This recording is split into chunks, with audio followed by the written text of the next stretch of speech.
सखा प्रिय चिकीर्षया प्राप्तो मामस्य दास्यामि संपदो अत्यंत दुर्लभा।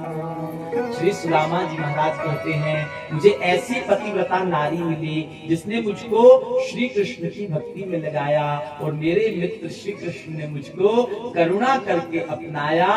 तो जगत में अत्यंत दुर्लभ संपदा जो नाम की संपदा है, जो प्रेम की संपदा है, वो संपदा मुझको प्राप्त हो गई। और मद्भागवत कथा चल रही है।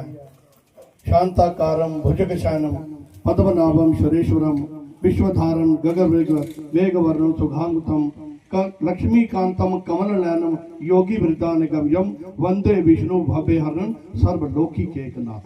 सर्वलोकिक एकनाथ की आप कथा सुन रहे हैं। स्वयं न लिया होता तो आज कृष्ण को यह राज सिंहासन कभी प्राप्त नहीं होता। सुदामा, यह राज सिंहासन अगर मिला है, आपकी कृपा से मिला है, भगवान श्री कृष्ण ने सुदामा को राज सिंहासन पर बिठाया। हाथ प्राणात को जल नहीं छुयो, नैनन के जल सो पद धोए, आंसुओं से चरण धोए। अपि ब्रह्मान गुरुकुलाद भवदालब्ध दक्षिणा समावृतेन धर्मज्ञ भार्योधा सदृशेन वा। दोनों मित्रों में फिर प्राचीन समय की बातें आरंभ हुई।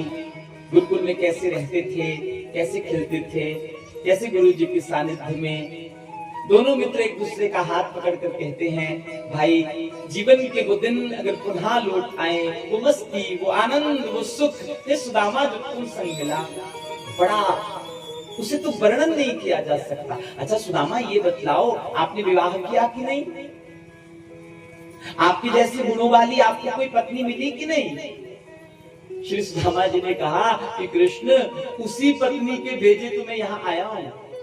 अच्छा, तो मेरी भाभी जी ने भेजा है तो आप यहाँ आए हो। अगर भाभी जी ने भेजा है तो निश्चित रूप से उन्होंने हमारे लिए भी तो कुछ भेजा होगा। अब सुदामा जी ने जब श्री कृष्ण भगवान के इस वैभव को देखा था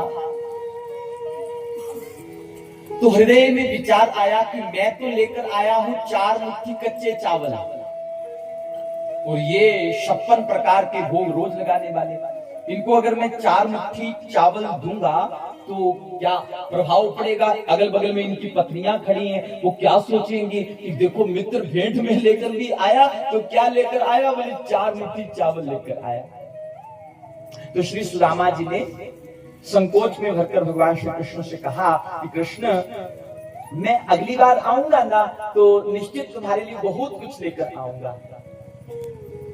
जान गए श्री कृष्ण भगवान राज सिंहासन पर बैठे। श्री सुदामा जी से कहा, सुदामा जी वो बगल में देखो, कल हमने कितना सुंदर चित्र लगवाया, अच्छा है ना देखने के लिए। जैसे ही सुदामा जी दूसरी तरफ पलटे हैं, बगल में जो चावल की पोटली थी, श्री कृष्ण भगवान ने उसको खींच लिया। जैसे ही उस पोटली को खोला, नेत्रों में आंसू भर आए। 4 मुट्ठी चावल है, 4 रंग के हैं। देखते ही जान गए भगवान, ये जो 4 मुट्ठी चावल भी लाया है ना, ये भी अपने घर के नहीं है, 4 रंगों के, मतलब 4 घरों से मांग के लाया होगा। और बस सुदामा बहुत हो गया। एक मुट्ठी चावल उठाया, मुख में रखा, जा सुदामा, आज से तेरी दरिद्रता का मैंने हरण किया। सुदामा जी के मस्तक पर लिखा था श्री क्षय। श्री का क्षय है। एक मुट्ठी चावल मुख में रखा, क्षय को उल्टा कर दिया, क्षय का यक्ष बना दिया। यक्ष कुबेर को कहते हैं। इतना धन हो गया। दूसरी मुट्ठी चावल उठाए, मुख में रखे, जा सुदामा, आज से तुझे वैकुंठ का नित्य अधिकारी बनाया। 2 लक्ष्मियां तो सुदामा के नाम कर दी। पहली मुट्ठी में भूलक्ष्मी, जब तक यह पृथ्वी रहेगी तेरी और मेरी मित्रता के माध्यम से हे सुदामा, तेरा नाम धरती पर सदा अमर रहेगा। दूसरी मुट्ठी उठाई मुख में रखी, आज से तुझको वैकुंठ का नित्य पार्षद बनाया। मैंने 2 लक्ष्मियां सुदामा के नाम कर दी। बगल में खड़ी श्री लक्ष्मी रुक्मिणी घबरा गया, सोचने लगी आज बड़े दानवीर हो गए हैं, पता नहीं इसके ऊपर इतने मोहित होकर क्या क्या इसको बांट देंगे। शीघ्र से अगर इनको नहीं रोका तो कुछ भी दे सकते हैं। तो कई बार आदमी जब बड़ा होता है जोश में तो निकाल फेंक देता है नोट जेब से।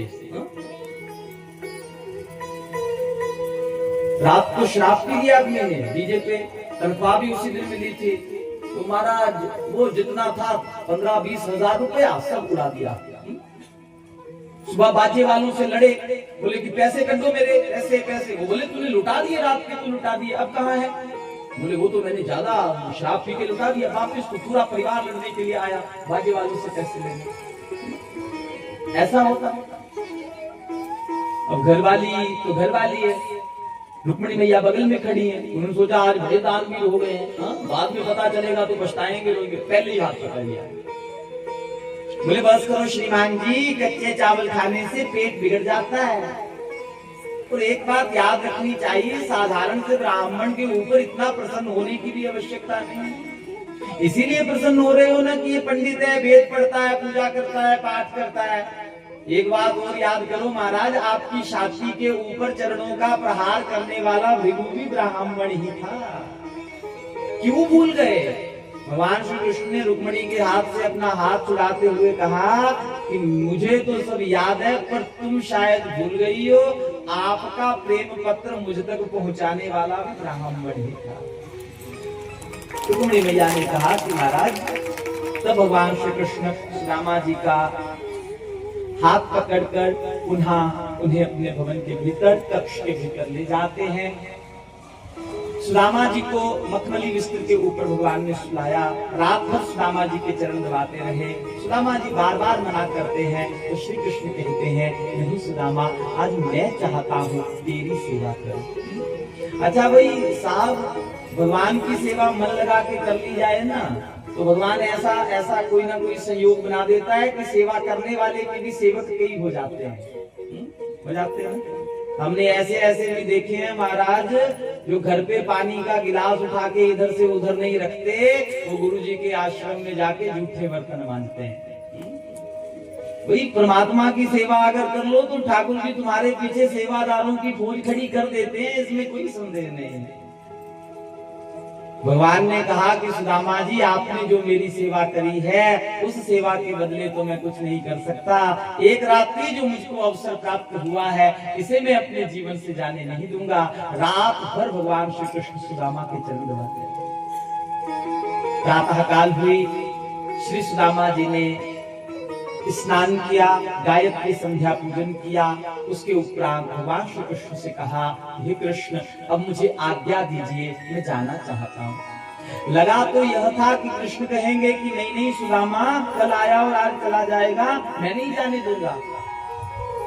तो मन में सोच रहे थे अपने ही मन में कि जब कृष्ण ऐसा बोलेगा तो मैं तो कह दूंगा कि मुझको तो जाना पड़ेगा, भाभी तेरी घर पे अकेली है, बच्चे मेरी प्रतीक्षा करते होंगे, मुझे जाना पड़ेगा, फिर कभी आ जाऊंगा। परंतु जब श्री कृष्ण के सामने जाकर कहा कि कृष्ण मैं चला जाऊंगा, भगवान ने कहा ठीक है चले जाओ। परंतु जब जाने लगे तो हाथ पकड़ लिया। सुदामा ने पूछा कि कृष्ण क्या बात थी? बोले मित्र, ये जो तुझे धोती कुर्ता रात को मैंने दिया था पहनने को। बोले हाँ महाराज। बोले भाई ये ना सिर्फ तुझे पहनने के लिए दिया था, ले जाने के लिए नहीं है। ऐसा कर, इनको उतार दे और अपने वाली जो कल पहन के आया था वो पहन के चला जा। ऐसा क्यों किया होगा भगवान ने? क्योंकि सुदामा जी ने संपूर्ण जीवन किसी के सामने हाथ नहीं फैलाया, मांगा नहीं। जब वो अपने घर से द्वारिका आया था कृष्ण से मांगने के लिए, तो सब लोगों ने अनुमान लगाया था कि सुदामा मांगने जा रहा है। अच्छा, कल जो फटी धोती पहनकर आया, एकदम से चकाचक पीले रंग की पीताम्बरी श्री कृष्ण वाले वस्त्र महाराज, बड़े सुंदर महंगे वाले, वो पहनकर जाता तो लोग क्या कहते? लोग कहते मांग के लाया। यही कहते नहीं, मांग के लाया। अब कितनों को ये बतलाता कि मैंने मांगा नहीं है, मैंने श्री कृष्ण ने खुद दिया है, मैंने मांगा नहीं है। तो श्री कृष्ण भगवान ने कहा कि सुदामा के यश घटे ऐसा कोई काम सुदामा से नहीं करवाना। भगवान ने वही फटी धोती पहना के भेज दिया। इसी भांति से श्री सुदामा जी महाराज जब वापिस अपने भवन में पहुंचे तो जहां होती छोटी झुपड़िया वहां कंचन भवन खड़े। सुदामा जी घबरा गए कि ये सब क्या है। तो उनकी श्री पद्मावती जी पत्नी उनकी बड़े सुंदर वस्त्र आभूषण धारण करके आई। तो श्री सुदामा जी ने पूछा कि ये सब ऐश्वर्य कहां से आ गया। बोले महाराज क्या आप नहीं जानते, जिस दिन आप भगवान श्री कृष्ण से मिलने के लिए गए थे, आप तो गए अभी 2 घंटे ही तो बीते थे कि भगवान के पार्षदों ने आकर कहा था कि हमें सुदामा जी के लिए भवन का निर्माण करना है। सुदामा जी के नेत्र सजल हो गए। भगवान ने तब दे दिया जब मैं भगवान के पास पहुंचा भी नहीं, केवल निकला था उनसे मिलने के लिए।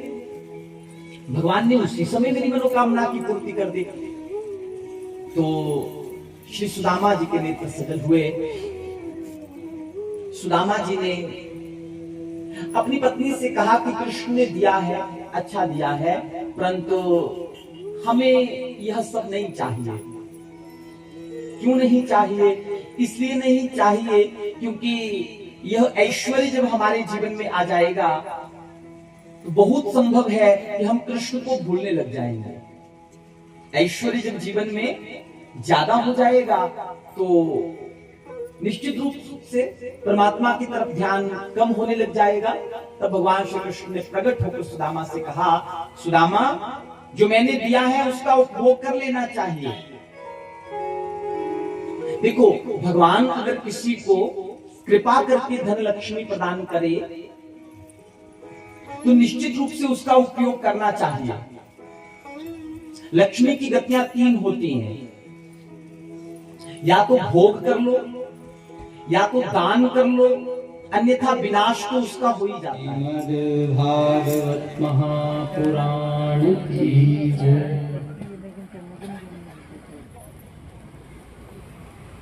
श्रद्धेय सुखदेव जी महाराज श्रीमद् भागवत महापुराण की कथा राजा परीक्षित को श्रवण करवा रहे हैं। भगवान श्री कृष्ण के बहुत सारे पुत्र हैं, पौत्र हैं और द्वारिका में सब प्रकार की सिद्धियां हैं, सब प्रकार का ऐश्वर्य है। तो भगवान श्री कृष्ण की द्वारिका में रहने वाले जो उनके पुत्र पौत्र हैं, उनके भीतर थोड़ी उदंडता भी आ गई है, आ ही जाती है। धन, बल, ऐश्वर्य, यौवन सब किसी को एक साथ मिल जाए ना तो ये भी पचता नहीं है। अब सब कुछ प्राप्त था इनको। प्रत्येक राजा को तो भगवान श्री कृष्ण ने जीत लिया। सब प्रकार का ऐश्वर्य इनकी द्वारिका में है, जहां जाए आदर होता है, सम्मान होता है, मान होता है। तो थोड़ी इनके भीतर उदंडता आनी स्वाभाविक थी। एक दिन तो कुछ ऋषियों का आगमन हुआ तो भगवान श्री कृष्ण एवं जामवंती का एक पुत्र है जिसका नाम सांब है। अन्य बालकों ने सांब के पेट पर कढ़ाई बांध दी, लड़कियों जैसे उसको कपड़े पहना दिए, ऋषियों के पास ले गए और पूछने लगे कि महाराज जी कृपा करके बतलाओ, ये हमारी बहू है, इसके लड़का होगा कि लड़की होगी। ऋषि तो सब जान गए, क्रोध में भर गए। तो क्रोध में भरकर उन्होंने श्राप दे दिया, ना लड़का होगा ना लड़की होगी, ऐसा मूसल उत्पन्न होगा जिससे पूरे यदुवंश का विनाश हो जाएगा। डर गए, भयभीत हो गए, अब कहां जाए। अब द्वारिका नगरी में भगवान श्री कृष्ण ने ऐसी व्यवस्था बनाई थी कि इस द्वारिका में किसी को ना सूतक लगता था, ना पातक लगता था, ना ही किसी का श्राप लगता था। परंतु जब यदुवंशियों को श्राप लग गया, दिया ऋषियों ने, अभी लगा नहीं, तो यदुवंशी को घबरा गया, भगवान श्री कृष्ण के पास गए, पूछने लगे कि इस शाप से हमको मुक्ति कैसे मिलेगी। तो भगवान श्री कृष्ण ने कहा कि यहाँ से थोड़ी दूरी पर सोमनाथ भगवान जी का मंदिर है। सोमनाथ भगवान जी के मंदिर में वो तो है ही इसीलिए प्रसिद्ध कि चंद्रमा को दक्ष का श्राप लग गया था, उन्होंने यहाँ पूजा करी थी तो श्राप से मुक्त हो गए थे। तो आप लोग भी श्राप से मुक्त हो जाओगे जब आप इस द्वारिका को छोड़कर जाओगे। जाओ सोमनाथ जी के मंदिर में। उद्धव भगवान श्री कृष्ण के संग खड़े थे, सामने तो कुछ बोले नहीं, परंतु जब यदुवंशी सोमनाथ भगवान के मंदिर की तरफ भागने लगे, उद्धव जी की आंखों में आंसू आ गए। हाथ जोड़कर पूछने लगे, नाथ मैं जानता हूँ इस द्वारिका में किसी को श्राप नहीं लगता, और मैं यह भी जानता हूँ आपने इन यदुवंशियों को इसीलिए यहाँ से बाहर भेजा है ताकि इनको श्राप लग जाए। इस परिस्थिति में भी भगवान श्री कृष्ण की प्रसन्नता में किसी भांति की कोई कमी नहीं देखी गई। श्राप लगने के बाद यदुवंशियों ने बहुत कुछ किया, पूजा करी, पाठ करी, दान करा, पुण्य किया, सब कुछ किया ताकि इस श्राप से हम मुक्त हो जाएं।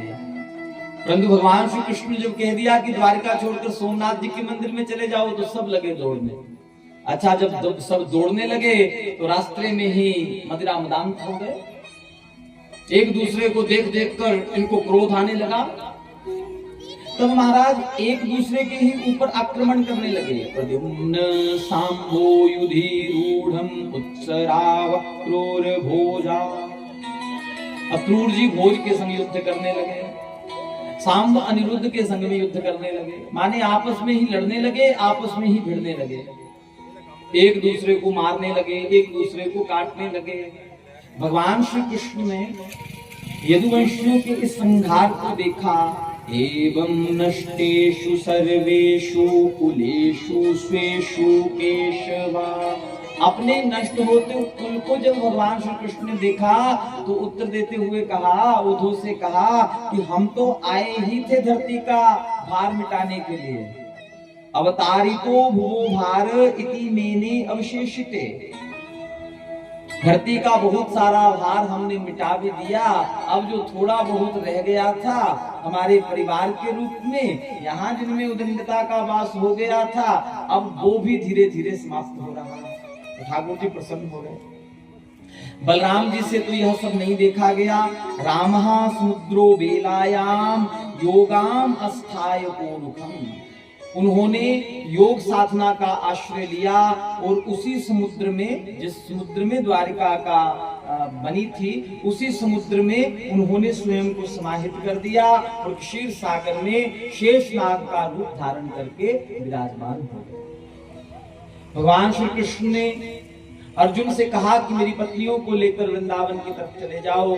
अर्जुन नारियों को लेकर वहां से चले गए।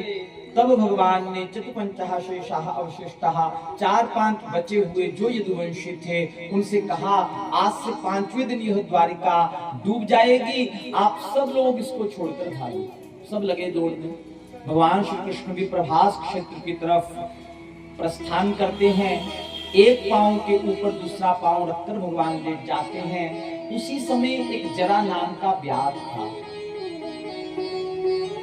वो जो कढ़ाई सांब के पेट पर बंधी थी, उस कढ़ाई का एक छोटा सा टुकड़ा समुद्र में फेंक दिया था यदुवंशियों ने। वो एक मछली के द्वारा निगल लिया गया था। उसी मछली को एक जरा नाम के व्याध ने पकड़ा था। उस व्याध ने जब मछली के पेट से इस लोहे के टुकड़े को निकाला था तो सोचा कि तीखा अस्त्र है, मेरे किसी काम आएगा, तो बाण के आगे उसने सजा लिया था। भगवान श्री कृष्ण एक पांव पर दूसरा पांव रखकर लेटे थे। ठाकुर जी के चरणों में एक मणि चमकते रहती थी। श्री कृष्ण भगवान ने जब गोवर्धन पर्वत को अपनी अंगुली पर धारण किया था तो सुरभि मैया ने अपने दुग्ध से इनका स्नान करवाया था और कहा था कि मेरा दुग्ध आपके शरीर के जिस अंग पर पड़ेगा वो वज्र हो जाएगा, माने पत्थर का हो जाएगा, कोई काट नहीं पाएगा। तब जानबूझकर भगवान श्री कृष्ण ने अपने पांवों के ऊपर उस दूध को नहीं डाला था। आज उसी पाँव को भगवान पाँव के ऊपर रखकर लेटे हैं। जरा व्याध को उनके पाँव में चमकने वाली मणि किसी जीव की आंख नजर आने लगे। उस व्याध ने यहीं से बाण को छोड़ दिया और वो बाण जाकर भगवान के पाँव में लग गया। जरा व्याध जब करीब पहुंचा, ठाकुर जी को देखा, घबरा गया। प्रार्थना पूर्वक कहने लगा कि हे महाराज, मेरे अपराध को क्षमा कर दो, मुझसे बहुत बड़ी गलती हो गई। अरे मैंने आपके ऊपर बाण नहीं चलाया था, ये तो गलती से आपके ऊपर मेरा बाण चल गया। भगवान श्री कृष्ण ने कहा कि हे जरा व्याध, आपका और हमारा पूर्व जन्म का जो संबंध था, कर्म का चक्कर था, आज वो पूरा हो गया। भगवान श्री कृष्ण स्वयं कहते हैं ना कि कर्मणा जायते जंतु कर्मणैव बलीयते, सुखम दुखम भयम क्षेमम कर्मणैवाभिपद्यते। जिस संसद में जिन लोगों के द्वारा कानून बनाया जाता है, कानून जब बन जाता है तो बनाने वाले भी उसके अंतर्गत आते हैं। तो श्री कृष्ण भगवान ने ही कानून बनाया, कर्मों का हिसाब सबका होगा। जरा व्याध से कहा कि पिछले जन्म में तो सुग्रीव का भाई बाली था, शुक्र मैंने तुझे बाण मार दिया था, तेरा मेरा हिसाब आज पूरा हो गया। जरा व्याध के मन को संतोष हुआ। नमो भगवते वासुदेवाय मंत्र का पारायण करते हुए अंत में स्वयं को उसने श्री हरि में ही लीन कर दिया। सब देवता लोग अपने अपने घरों के दरवाजे खोलकर हाथ जोड़कर खड़े हो गए कि भगवान श्री कृष्ण लीला को विश्राम देकर अब स्वधाम की तरफ प्रस्थान करेंगे, तो ठाकुर जी कहां जाएंगे। सब ने हाथ जोड़कर भगवान को अपने भवन में आने का निमंत्रण दिया, परंतु श्री कृष्ण भगवान का वो शरीर जो एक ज्योति के रूप में परिणित हो गया था, वो सबकी आंखों के सामने चतुश्लोकी श्रीमद् भागवत महापुराण में जाकर विलीन हो गया। इसीलिए श्रीमद् भागवत महापुराण में और श्री कृष्ण भगवान में किसी भांति का कोई अंतर नहीं है। जिस भांति से कोई मिट्टी की मूर्ति बनाता है, कोई लकड़ी की मूर्ति बनाता है, कोई धातु की मूर्ति बनाकर तैयार करता है, उसी भांति से महर्षि वेद व्यास जी ने शब्दों की मूर्ति बनाकर तैयार करी है। इसीलिए श्रीमद् भागवत महापुराण को श्री कृष्ण भगवान की बांगमयी मूर्ति कहा जाता है। बांगमयी का अर्थ होता है शब्दमयी। तो यह ठाकुर जी का स्वरूप है श्रीमद् भागवत महापुराण। इसी कथा को हस्तिनापुर के राजा महाराजा परीक्षित को श्रद्धेय सुखदेव जी ने श्रवण करवाया। राजा परीक्षित को जब संपूर्ण कथा सुखदेव जी ने करवाई, श्रवण करवाई, परीक्षित से कहा कि परीक्षित आज 7वां दिवस है। परीक्षित ने कहा अच्छा महाराज, आज तो मुझको मरना भी है। तो डांटते हुए पूछा किम तुम राजन मृष्यसी, अरे पूरी कथा सुनने के बाद भी क्या तुमको अभी भी लग रहा है कि मरोगे तुम। परीक्षित ने कहा नहीं महाराज, शुद्धो अस्मि अनुगृहीतो अस्मि। नहीं महाराज, आपकी कृपा से तो मैं शुद्ध हो गया हूं। पंच तत्वों से महाराज घड़ा बनता है, मिट्टी से, जल से, अग्नि से, वायु से, आकाश से घड़ा बनकर तैयार होता है पंच तत्वों से। और कोई उस घड़े के ऊपर डंडा मार दे तो वो घड़ा धरती के ऊपर, मिट्टी मिट्टी में मिल जाती है, पानी पानी में मिल जाता है, आकाश आकाश में मिल जाता है। महाराज कौन जन्म लेता है जो मर जाता है। आज मैं जान गया कि ना मेरा जन्म हुआ ना ही मेरी मृत्यु हो सकती है। राजा परीक्षित की इस बात को सुनकर जान गए सुखदेव जी महाराज कि राजा परीक्षित ने श्रीमद् भागवत महापुराण की कथा का श्रवण किया है। कथा के आरंभ में, प्रथम दिवस की कथा में हम सब लोगों ने भी यही से कथा को आरंभ किया था कि कृष्ण प्राप्ति कर्म शाश्वत साधन तद्वद्धुना। श्री कृष्ण की प्राप्ति का जो शाश्वत साधन है वो बतलाएं। ऐसा कौन सा साधन है जिसे करने से भगवान कृष्ण के चरणों में प्रेम की वृद्धि हो गई। तो उसी संदर्भ में श्रद्धेय सूत जी ने श्रीमद् भागवत महापुराण की यह कथा शौनक आदि ऋषियों के माध्यम से हम सब तक पहुंचाई जाए। अब इस कथा को श्रवण करने से अगर श्री कृष्ण के चरणों में प्रेम की वृद्धि हुई तो निश्चित रूप से परीक्षित की भांति हमारा कथा श्रवण करना भी सफल हो गया। परंतु अगर वो बात नहीं बनी तो इसका अर्थ है हमने इस कथा का सेवन उस भाव से नहीं किया जिस भाव से होना चाहिए था। परमात्मा की कथा निश्चित रूप से जीव को परमात्मा से ही मिलाने वाली होती है। श्रीमद् भागवत महापुराण की कथा को राजा परीक्षित ने श्रवण किया। समय आने पर तक्षक नाग आया। उस तक्षक नाग ने राजा परीक्षित को सर के ऊपर डसा। राजा परीक्षित का देह काला हो गया। उसी समय आकाश मार्ग से एक विमान आया। उसी विमान में राजा परीक्षित बैठा और भगवान के धाम को प्रस्थान कर गया। श्रीमद् भागवत महापुराण की यह कथा निगमा नाम यथा गंगा देवा नाम अच्युतो यथा वैष्णवा नाम यथा शंभु पुराणा नाम इदं तथा। वेदों का फल कही जाने वाली श्रीमद् भागवत महापुराण की यह कथा उसी भांति श्रेष्ठ है जिस भांति से नदियों में गंगा श्रेष्ठ है एवं वैष्णवाचार्यों में भगवान महादेव सबसे श्रेष्ठ हैं। जिस प्रकार धरातल में क्षेत्राणाम चैव सर्वेषां यथा काशी हरितमा तथा पुराण व्रता नाम श्रीमद् भागवतम युगा। धरातल पर श्रेष्ठ से श्रेष्ठ स्थान की खोज करने वाले की खोज जिस भांति काशी में जाकर समाप्त होती है उसी भांति इस धरातल पर श्रेष्ठ पुराणों की खोज करने वाले की खोज भागवत में आकर विराम लेती है। श्रीमद् भागवत महापुराण पुराणों का तिलक कहा जाता है। इसमें ज्ञान है, इसमें वैराग्य है, इसमें भक्ति है। श्रीमद् भागवत महापुराण की इसी कथा को 7 दिनों तक हम सबको श्रवण करने का सौभाग्य प्राप्त हुआ है। आप सब लोग वास्तव में भाग्यशाली हैं जिन्होंने इस कथा में अपना समय दिया, इस कथा को जिन्होंने श्रवण किया और इस कथा को श्रवण करके जिस किसी को भी लाभ प्राप्त हुआ वो सब लोग भाग्यशाली हैं।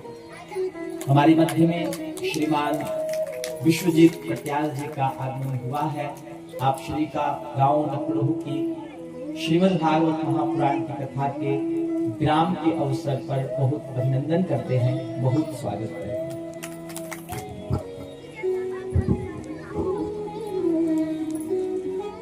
मेरा आपकी कृपा से सब काम हो रहा है। मेरा आपकी कृपा से सब काम हो रहा है। करते हो तुम कन्हैया, करते हो तुम कन्हैया, मेरा नाम हो रहा आपकी कृपा से सब काम हो रहा है। आपकी कृपा से सब काम हो रहा है। मैं तो नहीं हूँ काबिल मेरा पार कैसे पाऊं, मैं तो नहीं हूँ काबिल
काम हो रहा।